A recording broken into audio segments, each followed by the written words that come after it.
बहुत बहुत स्वागत है आप सभी का अपने इस online YouTube channel advance learning institute में। आज हम लोग देख रहे हैं एक एमपीपीएससी का टॉपिक राष्ट्रीय स्वास्थ्य नीति 2017। ठीक है, ये पर्यावरण के अंतर्गत है एमपीपीएससी में, और ये पुलिस एमपीएसआई व्यापम के किसी भी एग्ज़ाम के लिए इम्पॉर्टेंट है। इससे क्वेश्चन बनते हैं। कैसे क्वेश्चन बनते हैं? बहुत ही सिंपल क्वेश्चन बनते हैं। एक ही दो क्वेश्चन अभी तक एग्ज़ाम में मिले हैं मुझे। ठीक है, तो चलिए इसको देखते हैं क्या है टॉपिक और इसमें कैसे क्वेश्चन आते हैं।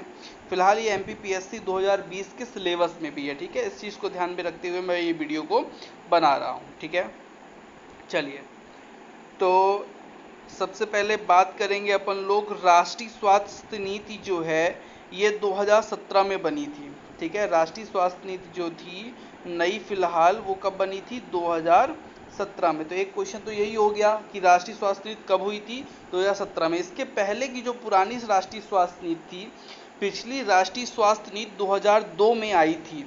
इसके 15 साल बाद नई स्वास्थ्य नीति 2017 में जो बीजेपी सरकार थी वो लाई है। ठीक है, तो दो चीज़ यहाँ से आपको ध्यान रखना है कि पुरानी जो स्वास्थ्य नीति वो 2002 की थी और नई जो आई है वो 2017 की 15 साल बाद आई है। इसके उद्देश्य क्या हैं?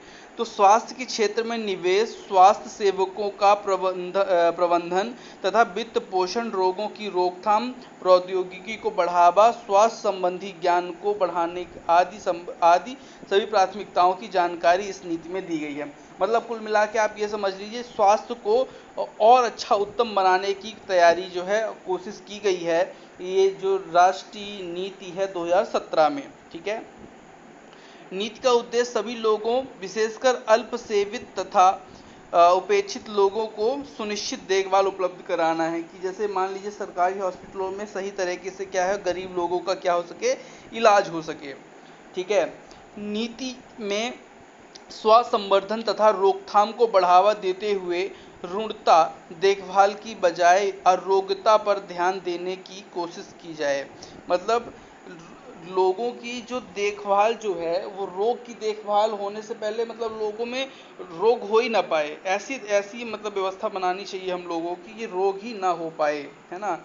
जैसे मैं अगर एग्जांपल दूं आपको, जैसे मलेरिया, तो मलेरिया किससे होता है? मलेरिया जो होता है वो एनाफिलीज नामक मच्छर से होता है। तो भैया मच्छर को पैदा न होने दो तो वो रोग ही नहीं होगा। मतलब कुल मिला के इस तरह की आप समझिए बात को। ठीक है, नीति में निजी क्षेत्र के साथ सुदृढ़ भागीदारी करने की परिकल्पना भी की गई है।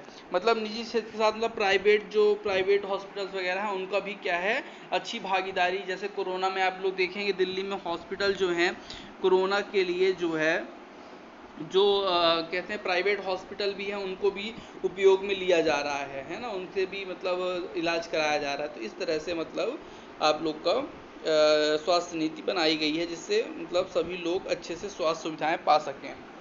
नीति में जन स्वास्थ्य पर व्यय को समयबद्ध ढंग से जीडीपी के 2.5% बढ़ाने का प्रस्ताव रखा गया है। अब ये क्वेश्चन आपको ध्यान रखना है, क्या ध्यान रखना है इसमें कि स्वास्थ्य पर व्यय को समयबद्ध ढंग से जीडीपी के 2.5% बढ़ाने का प्रस्ताव रखा गया है। इस चीज़ को भी ध्यान रखना है। इसमें स्वास्थ्य तथा आरोग्यता केंद्रों के माध्यम से समुचित प्राथमिक स्वास्थ्य देखभाल का बड़ा पैकेज प्रदान करने की परिकल्पना की गई है। चलिए, तो जनरली बात है। इसका उद्देश्य प्रति 1000 व्यक्तियों पर 2 बेड की उपलब्धता सुनिश्चित की। अब ये क्वेश्चन भी आपको ध्यान रखना है। इसमें क्या है, यही पॉइंट्स हैं जो पीएससी की परीक्षा के लिए आपके इंपॉर्टेंट रहेंगे। क्वेश्चन ये आ जाएगा कि इसका उद्देश्य क्या था, प्रति 1000 व्यक्तियों पर कितने बेड? तो भैया 2 बेडों की व्यवस्था करने का ये रखा गया था, है ना। चलिए, नीति में प्रस्ताव प्रमुख लक्ष्य था, है ना। नीति में जो प्रस्ताव था वो क्या था? प्रमुख लक्ष्य था। इसको भी ध्यान रखेंगे। जन्म के समय आजीवन प्रत्यास्था को वर्तमान स्थिति में बढ़ाकर 2025 तक 70 वर्ष करना था। वर्तमान में 68.3 है। देखिए क्या है, जो जीवन मतलब भारत में कितने % लोग कितने आयु तक लगभग औसतन जीते हैं, तो 68.3 वर्ष था, उसको बढ़ाकर कितना करना था? 70 करना था। ठीक है, ये सबसे ज़्यादा किसका है? जापान के लोगों का ज़्यादा है ये, है ना, औसतन जीवन वाला दर। चलिए, आगे चलते हैं अपन लोग। अब ये क्वेश्चन अगेन इम्पॉर्टेंट है। इसमें क्या है कि 2025 तक राष्ट्रीय स्तर पर TFR टोटल फर्टिलिटी रेट को हटाकर 1 तक लाना था। घटाकर होगा, ये हटाकर नहीं घटाकर होगा, घटाकर 1 तक लाना था। अब देखिए ये समझिएगा आप लोग, जो टोटल फर्टिलिटी रेट है, ठीक है, उसको क्या करना है, घटाकर 1 तक क्या करना है, लाना है। मतलब जो फर्टिलिटी मतलब जो उपजाऊ कहना चाहिए, मैं आपको बताता हूँ। जैसे मान लीजिए जो बच्चों की संख्या लगातार बढ़ रही है, उसको क्या करना है, मतलब कम कर, मतलब पॉपुलेशन कंट्रोल करने की बात यहाँ पे कही जा रही है, ठीक है। चलिए आगे चलते हैं। 2025 तक 5 वर्ष से कम आयु के बालकों की मृत्यु दर को घटा करके, ठीक है, 23 तथा मातृ मृत्यु दर को 100 तक लाना तथा नवजात शिशु मृत्यु दर को घटाकर 16 करना है। अब देखिए ये जो आप लोग को क्वेश्चन है, अब ये आपको आंकड़ों के आधार पर क्या करना पड़ेगा, याद करके रखना पड़ेगा। क्या याद करना है आपको, देखिए काउंट जो होता है बालकों में होता है 100, 1000, ठीक है, और मात्र में क्या होता है 1 लाख। कुल मिला के जैसे मान लीजिए अगर 1 लाख गर्भवती महिलाएं हैं, ठीक है, तो उसमें क्या करना है, उसको 100 तक लाना है। 1 लाख में 100 तक लाना है, मतलब कम करना है। और नवजात शिशु की जो मृत्यु हो रही है, मतलब 1000 में 16, इसको क्या करना है, घटाना है, ठीक है, मतलब उसको 16 तक लाना है, ठीक है। एक बार इसको लाइन को और पढ़ते हैं। 2025 तक 5 वर्ष से कम आयु के बालकों की मृत्यु दर को घटाकर 23 तक लाना है। देखिए जो बालकों की मृत्यु दर है वो कितना लाना है, 23, कितने में से, 1000 में से। और मातृ मृत्यु दर जो को 100 तक लाना है, मतलब जो मातृ मृत्यु दर है वो कितने में काउंट होती है, 1 लाख में काउंट होती है। और बालकों की जो है वो कितने में, 1000 में काउंट होती है। इस चीज़ को आप लोग को ध्यान रखना है। चलिए अब यहाँ पे क्या है, और HIV एड्स के लिए वैश्विक लक्ष्य को प्राप्त करना, जिसे 90:90:90 के रूप में जाना जाता है। जो HIV का ये क्वेश्चन आप लोग ध्यान रखिएगा, किसका, 90:90, इसको आप ध्यान रखिएगा। इसमें थोड़ा चेंजेस कर सकता है कि 90, 91, 92 ऐसा कुछ कर सकता है, तो इसको आपको ध्यान रखना है। 90:90 है। HIV एड्स के लिए वैश्विक लक्ष्य को प्राप्त करना, जिसे 90:90 के अनुपात में क्या करना है, जाना जाता है। 2017 तक काला ज्वर, जो काला ज्वर होता है, काला ज्वर होता है, लिम्फेरिक फेलिरिसिस, तथा 2018 तक कुष्ठ रोग को उन्मूलन करके स्थिति को बनाए रखना है। मतलब कुल मिलाकर के काला ज्वर और ये जो कुष्ठ रोग है, इसको क्या करना है, जड़ से खत्म करना है। मतलब जैसे पोलियो का भारत से क्या हो गया, छुटकारा हो गया है, उसी तरह इन रोगों को भी क्या करना है, अपन को भारत से भगाना है। 6 रोग के नए रोगियों के 85% से अधिक की इलाज दर प्राप्त करना, ताकि 2025 तक इसका उन्मूलन किया जा सके। अब देखिए ये क्वेश्चन बहुत इंपॉर्टेंट है। टीबी का है, चूंकि ये 6 रोग मतलब टीबी, ठीक है, ट्यूबरक्लोसिस ऐसा कुछ इसको बोलते हैं। रोगियों के 85%, मतलब जो अभी टीबी के रोगी कम मिल रहे हैं, मतलब जिन कम दवाएं हो पा रही हैं, उनको 85% तक उनकी क्या है, अच्छा इलाज करवाना है, जिससे 2025 तक ये जो है पूरा तरह से उन्मूलन हो जाए, मतलब खत्म हो जाए। कौन, 6 रोग, भारत से इसका छुटकारा हो जाए, ठीक है।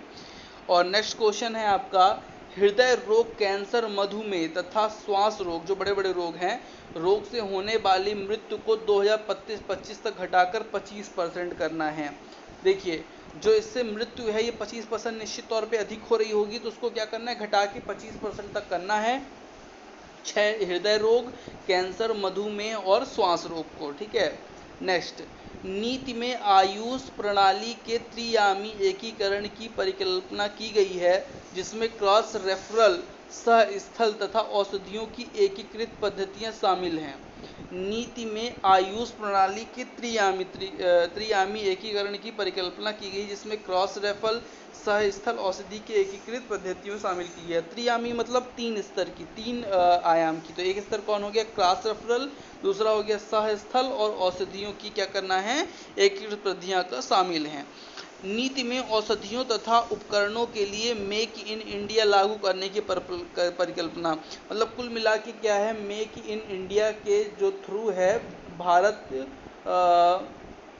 मेक इन इंडिया के थ्रू भारत क्या करना चाह रहा है, पूरी इन चीज़ों को क्या करना चाह रहा है, ख़त्म करना चाह रहा है। मतलब कोई भी चीज़ विदेश से ना आए, भारत में ही बने और भारत में ही उसका क्या हो, निर्माण हो, प्रक्रिया हो, जिससे उसका निराकरण हो पाए। ठीक है, तो ये कुछ महत्वपूर्ण बिंदु थे, इम्पोर्टेंट बिंदु थे किसके, राष्ट्रीय स्वास्थ्य नीति 2017 के। ठीक है, अगर आप लोग को अच्छा लगा हो तो वीडियो चैनल को सब्सक्राइब कीजिएगा और वीडियो को शेयर ज़रूर कीजिएगा। अगर कोई अपने स्टेटस वगैरह में आप लोग लगा सकते हैं तो शेयर कीजिएगा, जिससे और भी आप लोग के जो साथी सहपाठी हैं वो भी क्या करें, सब्सक्राइब कर पाएँ चैनल को और इस तरह की वीडियो देख पाएँ, पढ़ पाएँ। ठीक है, तो आज की वीडियो में इतना ही रखते हैं। मैंने बहुत शॉर्ट में आप लोग को ये राष्ट्रीय स्वास्थ्य नीति बताई है और लगभग इम्पोर्टेंट सभी टॉपिक मैंने इसमें शामिल किए हैं। ठीक है, अब जो नेक्स्ट टॉपिक होगा वो स्वास्थ्य कार्यक्रम एवं उनकी योजनाएं होगा। ये बहुत ही महत्वपूर्ण है ये भी।